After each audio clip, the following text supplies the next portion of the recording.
So what do you want if you're IU, if you're an IU fan? I'm assuming you want IU to be a successful championship contending team, competing for top recruits, getting top recruits, all of that. Go down the list of the top teams, and let's look at where their coaches came from. So I'm just going straight off the Saturday, February 15th update for KenPom. So you got Bruce Pearl with Auburn, and they are clearly the best team in the country right now. Bruce Pearl, when he was at Tennessee, he made the tournament all 6 years. He got hired there from Milwaukee, where he'd had a successful 4-year tenure. Busted for violating recruiting rules at Tennessee, gets a show cause put on him, is gone for 4 years, and then gets hired at Auburn. Who is second right now? It's Duke.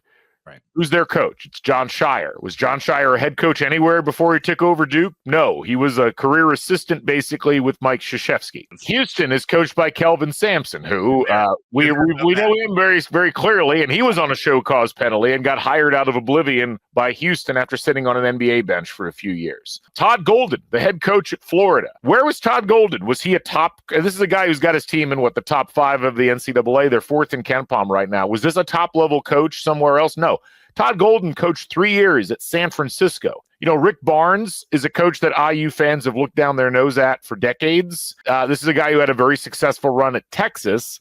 If IU had hired Rick Barnes in, say, 2017, people would have flipped out. I don't necessarily want Rick Barnes as my coach, but that's the 5th-ranked team in KenPom right now, and that's a guy who took his team to the Elite Eight last year, the Sweet 16 the year before. Nate Oates. So imagine after Archie, you hire Nate Oates, who's coming off of 4 good years at Buffalo, but, 1 year it didn't win 20 games and also never made it to the Sweet 16 at Buffalo. Grant McCasland at Texas Tech.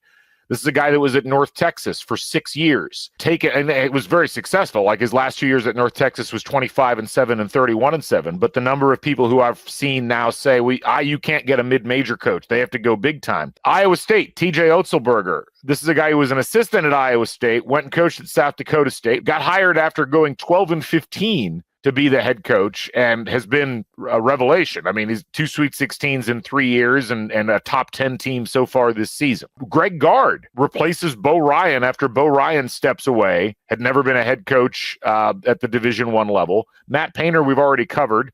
Mark Few had been a career assistant at Gonzaga. Tommy Lloyd had been a career assistant at Gonzaga before he got hired at Arizona. Dennis Gates at Mizzou. They just had a big win at Georgia last night. He was at Cleveland State for 3 years. So my point is, the only one that I think would meet the criteria of what IU fans want would be Pitino and St. John's.